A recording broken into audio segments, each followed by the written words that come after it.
नमस्कार दोस्तों, मैं संदीप पुनः स्वागत करता हूं आपके अपने YouTube चैनल संकल्प विद संदीप में। दोस्तों, विश्व के इतिहास की इस कड़ी में आज हम लोग दूसरे पार्ट को देखेंगे।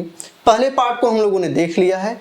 बीपीएससी की जितनी परीक्षा होती है आपका, चाहे वो शिक्षक भर्ती परीक्षा हो, पीसीएस परीक्षा हो या बीईओ है, कोई परीक्षा हो उसके लिए, और यूपी के भी या भारत के उन सभी परीक्षाओं में जिसमें वर्ल्ड हिस्ट्री पूछा जाता है, विश्व का इतिहास पूछा जाता है, हम उन सभी प्रश्नों को आपको कराएंगे। लगभग 1000 से भी अधिक प्रश्नों को हम लोग कराने के लिए सज्ज हैं और धीरे धीरे हम लोग का पीपीटी बन रहा है और प्रश्नों को कराया जाएगा। दोस्तों, इससे बाहर आपके क्वेश्चन नहीं आएंगे, ये मेरा आपसे वादा है। सभी क्वेश्चन को इसमें समेटा गया है, समेटा जा रहा है। जहां से क्वेश्चन पूछ सकते हैं वो प्रश्न पूछ सकते हैं, हम लोग वहां तक तैयार हैं। तो आप बीपीएससी टीआरई 3 शिक्षक भर्ती, टीआरई 3, टीआरई 4 का कोई भी 1 to 5, 6 to 8, 9, 10, 11, 12 कोई भी तैयारी कर रहे हैं, उसके फर्स्ट पेपर में जो क्वालिफाइंग पेपर होता है 40 क्वेश्चन का, उसमें भी आपसे वर्ल्ड हिस्ट्री के क्वेश्चन पूछ रहा है।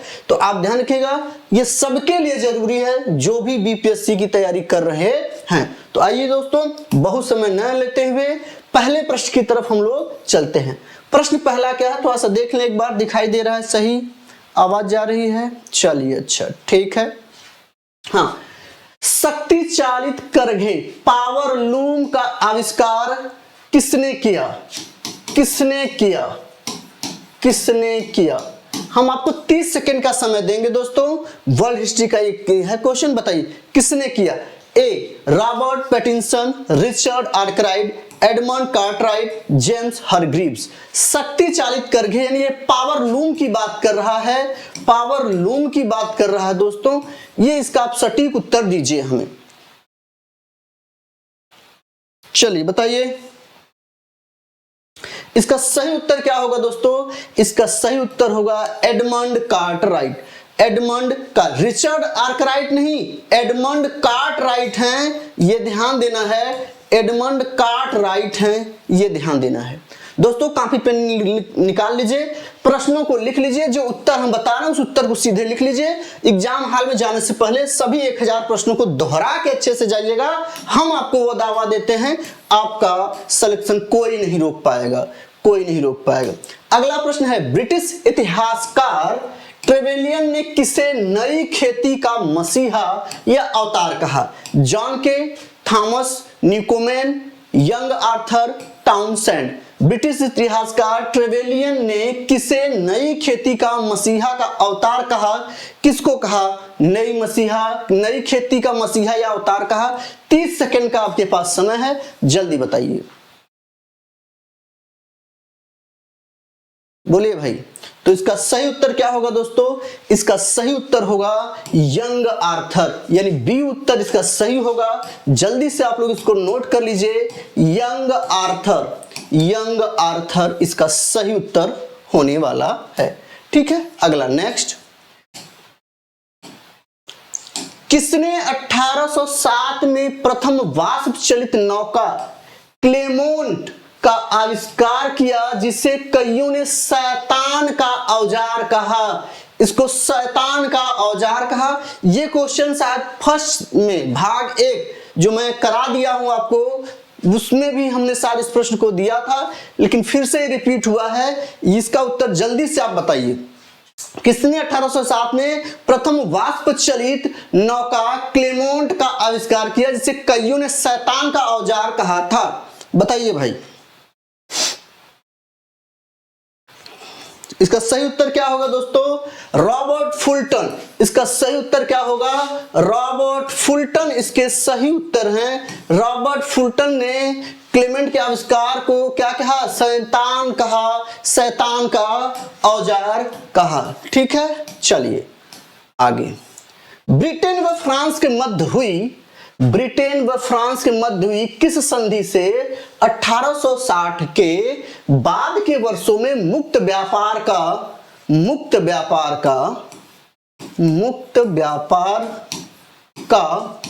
सूत्रपात हुआ? बताइए भाई, मुक्त किस संधि 1860 में ब्रिटेन व फ्रांस के बीच एक संधि होती है जिसके तहत कहा जाता है कि मुक्त व्यापार हम लोग करेंगे। मुक्त व्यापार संधि, वो संधि कौन सी है? ए टेंटे-जेल की संधि, बी कोबडेन सिवेलियर की संधि, गेस्टाइन समझौता, या चौथा ऑप्शन आपका साथ नीचे दे दिए हैं, जी हाँ प्लोम्बियर्स की संधि। तो बताइए दोस्तों, प्लोम्बियर्स की संधि क्या सही इसका उत्तर होगा? तो ध्यान दीजिएगा इसका दोस्तों, 30 सेकेंड है आपके पास, जल्दी बताइए। टेंटे-जेल की संधि, कोबडेन सिविलियर की संधि, गेस्टाइन की संधि, तीन में ही बता दीजिए, तीन में ही उत्तर है आपका। तो दोस्तों इसका सही उत्तर क्या होगा? बी ऑप्शन सही है, कोबडेन सिविलियर की संधि, कोबडेन सिविलियर की संधि। नेक्स्ट क्या है? किसने खानों में पानी निकालने के लिए वाष्प इंजन का आविष्कार किया? बड़ा अच्छा प्रश्न है। भाप के इंजन यानी वाष्प इंजन का आविष्कार किसने किया था? वाष्प इंजन, ये क्या है? ये ध्यान दीजिएगा, ये रेलवे वाला नहीं है। खानों से पानी निकालने के लिए वाष्प इंजन का प्रयोग किसने किया था, ये आपको बताना है। इसका सही उत्तर दीजिए, इसका सही उत्तर दीजिए दोस्तों। इसका चारों ऑप्शन पहले हम देख लेते हैं। जेम्स वाट, रोलैंड हिल, अब्राहम डर्बी, ये तीन ऑप्शन है। चौथा है आपका थॉमस न्यूकोमैन, थॉमस न्यूकोमैन, ये चौथे ऑप्शन है। जल्दी बताइए इसका सही उत्तर, बताइए क्या होगा?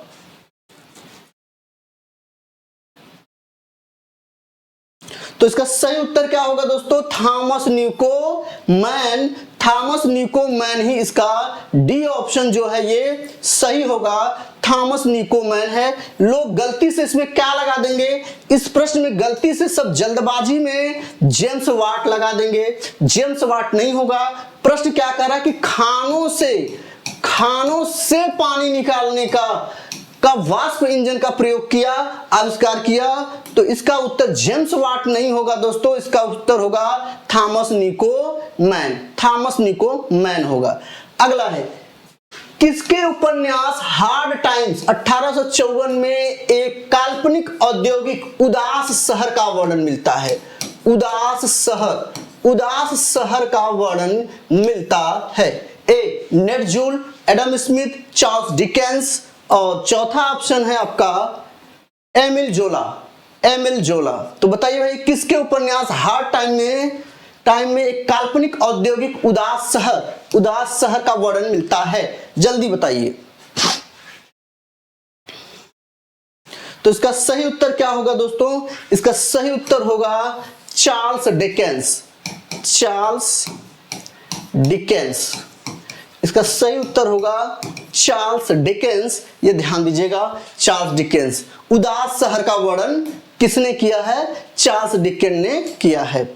अगला प्रश्न, निम्नलिखित में से कौन सा औद्योगिक क्रांति का परिणाम सही नहीं है? औद्योगिक क्रांति का परिणाम सही नहीं है बताना है।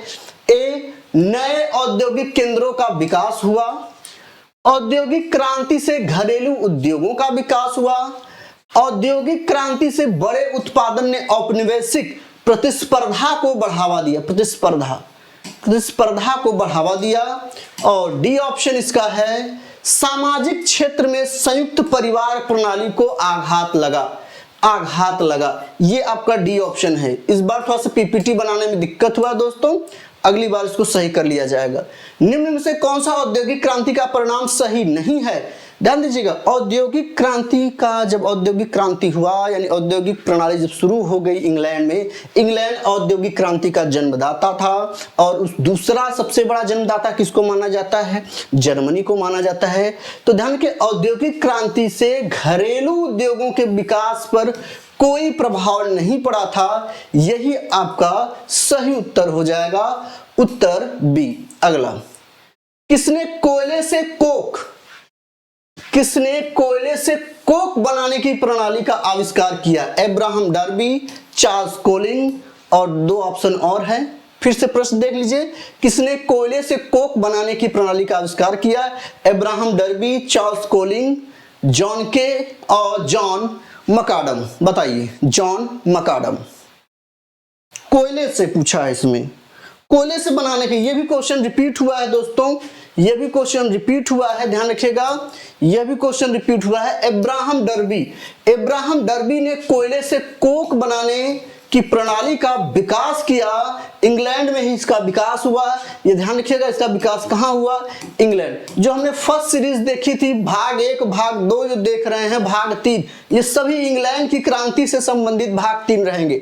हर क्रांति, हर विश्व के हर चैप्टर से 2-2, 3-3, 4-4 वीडियो हम बनाएंगे दोस्तों। 1000 प्रश्न करवाने हैं आपको, ठीक है। चलिए अगला, औद्योगिक क्रांति के दौरान, बहुत अच्छा प्रश्न है कि औद्योगिक क्रांति के दौरान किसने पशुओं की नस्ल सुधारने की दिशा में काफी कारगर प्रयास किए और भेड़ की लेसेस्टर नस्ल उत्पन्न की, जो सामान्य भेड़ से दुगने वजन की होती थी? आर्थर यंग ने, जस्टिस वान ने, रॉबर्ट वैकेल ने, हेनरी कोट ने। तो इसका सही उत्तर आप बताइए भाई, सही उत्तर इसका बताइए।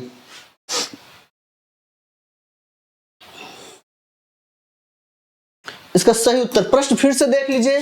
प्रश्न है कि औद्योगिक क्रांति के दौरान किसने पशुओं की नस्ल सुधारने की दिशा में काफी कारगर प्रयास किया और भेड़ की लेसेस्टर नस्ल उत्पन्न की, जो सामान्य भेड़ से दुगने वजन की होती थी?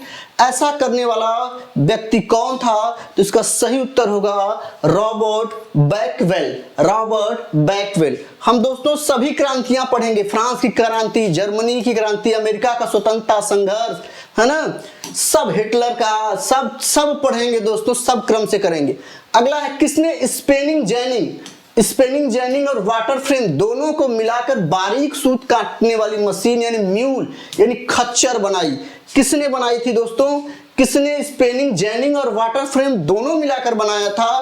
तो इसका विकल्प आपके सामने है, जेम्स हरग्रीव्स ने, सैमुअल क्रॉम्पटन ने, एडमंड कार्टराइट ने, आर्थर यंग ने। सही उत्तर बताइए।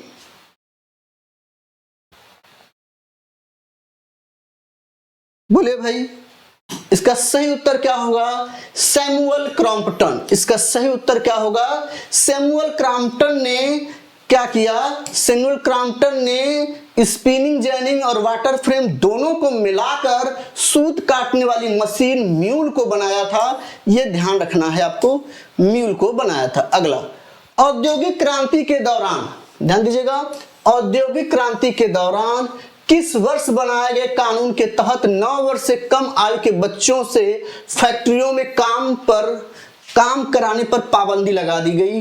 9 वर्ष से कम। ध्यान दीजिए, इसका मतलब यह है कि इंग्लैंड में 9 वर्ष से कम के बच्चों को भी कंपनियों में काम करने के लिए उनसे काम ये करवाते थे। तो ध्यान दीजिएगा, 9 वर्ष से कम के लिए कानून बना, और ये कानून कब बना ये आपको बताना है। ए 1847, बी 1842, सी 1833, डी 1819। इंपॉर्टेंट क्वेश्चन है दोस्तों, ये इंपॉर्टेंट है, आपसे पूछा जा सकता है। जल्दी कमेंट के माध्यम से बताइए, आप कमेंट करिए इसका। तो ध्यान दीजिएगा दोस्तों, इसका सही उत्तर होगा 1819 में। 1819 यानी ऑप्शन डी आपका सही हो जाएगा। ऑप्शन डी इसका आपका सही हो जाएगा। अगला, औद्योगिक क्रांति के दौरान कब 10 घंटा विधेयक पारित किया गया? औद्योगिक क्रांति के दौरान कब 10 घंटा विधेयक पारित किया गया? इसके तहत स्त्रियों और युवाओं के लिए काम के घंटे सीमित कर दिए गए और पुरुष श्रमिकों के लिए 10 घंटे का दिन निश्चित कर दिया गया। कब हुआ था भाई, कब हुआ था? तो इसमें ऑप्शन है आपका 1852, 1847, 1842, 1833। इसका सही उत्तर ध्यान दीजिएगा, 9 वर्ष से कम के बच्चों के लिए किया गया तो 1819 में किया गया, लेकिन यहाँ पे पुरुषों महिलाओं के श्रमिकों के लिए एक दिन का 10 घंटा काम करने का जो समय निर्धारित किया गया उसको कब लागू किया गया यही बताना है।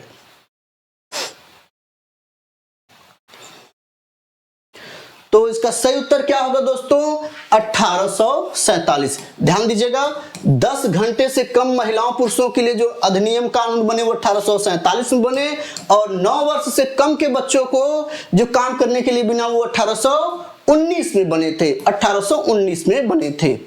ठीक, अगला प्रश्न है कि 1770 के दशक में किसने सर्वप्रथम लोहे की कुर्सियां, आसव, शराब की भट्टियों के लिए टंकियां और लोहे की सभी आकारों की नालियां यानी पाइपें बनाई थी? 1770 के दशक में, यानी 1770 के दशक मतलब 18वीं सदी में किसने सर्वप्रथम लोहे की कुर्सियां, आसव, शराब भट्टियों के लिए टंकियां यानी वर्ड्स और लोहे की सभी आकारों की नालियां यानी पाइप बनाई थी? चलिए आइए इसका ऑप्शन देख लेते हैं।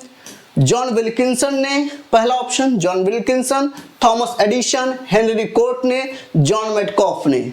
जल्दी बताइए इसका सही उत्तर क्या होगा दोस्तों? इसका सही उत्तर जल्दी आप बताइए, इसका सही उत्तर क्या होगा? तो इसका सही उत्तर होगा जॉन विल्किंसन ने इसको बनाया था। किसने बनाया था? जॉन विल्किंसन ने इसको बनाया था। अगला प्रश्न, किसने फ्लाइंग शटल का आविष्कार किया जिससे कपड़ा बुनने के काम में तेजी आई? Thomas Newcomen, Thomas Edison, Charles Dickens, John Kay. बताइए भाई किसने फ्लाइंग शटल का आविष्कार किया जिससे कपड़ा बुनने में तेजी आई? बताइए जल्दी बताइए, चारों में से बहुत इंपॉर्टेंट क्वेश्चन है, ये आपसे पूछा जा सकता है, ये आपसे पूछा जा सकता है कि किसने फ्लाइंग शटल का आविष्कार किया जिससे कपड़ा बुनने में तेजी आई? बोले भाई, तो इसका सही उत्तर क्या होगा? जॉन के ने, जॉन के, यानी option number D, option number D आपका उत्तर क्या होगा? सही होगा, option number D. Flying shuttle का आविष्कार किसने किया? जॉन के ने किया। इसको नोट कर लीजिएगा, इसको नोट कर लीजिएगा। चलिए आगे, स्पिनिंग जेनिंग का आविष्कार किसने किया? स्पिनिंग जेनिंग का आविष्कार किसने किया? इंपॉर्टेंट है, Richard Arkwright, James Hargreaves, Robert Bakewell, Eli Whitney. किसने किया था? स्पिनिंग जेनिंग का आविष्कार किसने किया था? तो दोस्तों इसका सही उत्तर क्या होगा? जल्दी बताइए कमेंट के माध्यम से। तो इसका सही उत्तर होगा जेम्स हरग्रीव्स।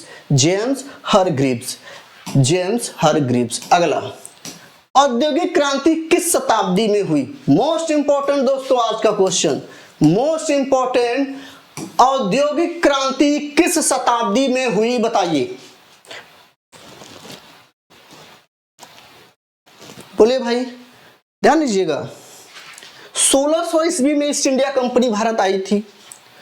धीरे धीरे वो शुरू हुआ 1700 शताब्दी के बाद, यानी 1700 के बाद इंग्लैंड में कारखाने और ये सब नई नई आविष्कार शुरू हुए। तो जब 1700 के बाद की घटनाएं जब शुरू होती हैं, आपने भी कुछ देर पहले पढ़ा कि 1770 में, है ना? तो ये जो 1700 के बाद जो घटनाएं होंगी वो सभी 18वीं शताब्दी में आ जाएंगी, 18वीं शताब्दी में आ जाएंगी। तो ध्यान रखिएगा, इंग्लैंड में औद्योगिक क्रांति कब हुई थी? तो 18वीं शताब्दी में उत्तर आपको सही करना है। 1770 देख के 17वीं शताब्दी नहीं कर दीजिएगा, 18वीं शताब्दी में हुआ था, ये ध्यान दीजिएगा, 18वीं शताब्दी। अगला, द इंडस्ट्रियल रिवॉल्यूशन नामक पुस्तक के लेखक कौन हैं? द इंडस्ट्रियल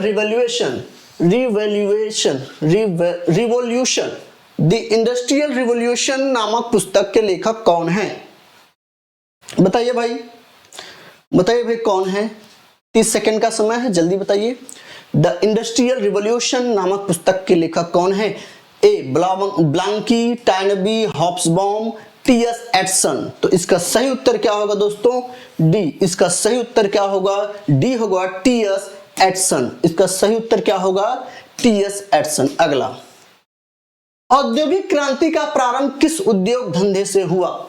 बेहद महत्वपूर्ण क्वेश्चन कि औद्योगिक क्रांति की शुरुआत किस महत्वपूर्ण उद्योग धंधे से हुआ? सबसे पहले किससे हुआ? सूती वस्त्र से, यातायात से हुआ, जहाज निर्माण से हुआ, लोहे का हुआ। ये बीपीएससी पूछ सकती है आपसे, बीपीएससी इसको पूछ सकती है, यूपीएससी आपसे पूछ सकती है, यूपीपीसीएस आपसे पूछ सकता है, पीसीएस आपसे पूछ सकता है। चलो भाई बताओ कि औद्योगिक क्रांति का प्रारंभ किससे हुआ? 30 सेकंड का समय है आपके पास, जल्दी से इसका उत्तर दें। तो ध्यान दीजिएगा, इसका दोस्तों सही उत्तर होगा सबसे पहले सूती वस्त्र से इसकी शुरुआत की गई थी। सूत काटने वाली मशीन और इन सब से इसकी शुरुआत की गई थी, ये ध्यान रखिएगा। अगला और लास्ट क्वेश्चन है कि इंग्लैंड में औद्योगिक क्रांति का लोगों के जीवन पर गहरा प्रभाव पड़ा, इसके बारे में निम्नलिखित में से कौन सा कथन सही नहीं है? प्रश्न तो दोस्तों पहले पूरा सही पढ़ा करिए आप लोग। पूरा सही आपको पढ़ेंगे जब तक नहीं, तब तक आप क्या करेंगे, दिक्कत होगा। क्या कह रहा है कि इंग्लैंड में औद्योगिक क्रांति का लोगों के जीवन पर गहरा प्रभाव पड़ता है, उसके बारे में निम्नलिखित में से कौन सा कथन सही है? तो क्या कह रहा है ये प्रश्न? तो ए, बच्चों को वस्त्र कारखानों में प्रायः काम पर लगाया जाता था, बिल्कुल ये सही था। बच्चों को लगाया गया, भी आपने पढ़ा कि 9 वर्ष से कम के बच्चों को 1819 में मना कर दिया गया कि 9 वर्ष से कम उम्र के बच्चे हैं तो उनको कंपनी में काम नहीं करना है। ठीक, बच्चों पर औद्योगिक कार्य के स्वास्थ्य जोखिमों के बारे में फैक्ट्री प्रबंधक पूरी तरह से अवगत थे। बिल्कुल यही उत्तर आपका सही होगा कि ये कथन सही नहीं है। अगर बच्चे उनके जोखिम के बारे में अगर पूरी तरह से अवगत होते तो वो क्या है, 9 वर्ष का बच्चा, 9 वर्ष के बाद के बच्चा कंपनी में काम कर सकता है, बताइए। तो अवगत तो नहीं थे भाई, यही उत्तर आपका बिल्कुल करेक्ट हो जाएगा। बाकी चार्ल्स डिकेंस का उपन्यास हार्ड टाइम्स औद्योगिकरण के संत्रास की गंभीर आलोचना की थी, तो ये भी आपका सही है। तो इसका सही उत्तर क्या होगा, बी होगा। अगर औद्योगिक प्रबंधन बच्चों के जोखिम से होते तो 9 साल तक के बच्चों को 10 साल, 11 साल, 12 साल के बच्चों से फैक्ट्रियों में काम न कराते, या 18 साल या 20 साल के ऊपर होता। तो इसलिए उसका उत्तर सही क्या हो जाएगा, बी उत्तर सही हो जाएगा। दोस्तों इसी क्रम में हम रोज मिलेंगे आपसे, विश्व के इतिहास को लेकर सभी समस्याओं को दूर करेंगे। जितने प्रश्न आपसे पूछे जाएंगे या पूछे गए हैं सबका सॉल्यूशन हम यहां कराएंगे। मिलते हैं दोस्तों फिर, जय हिंद।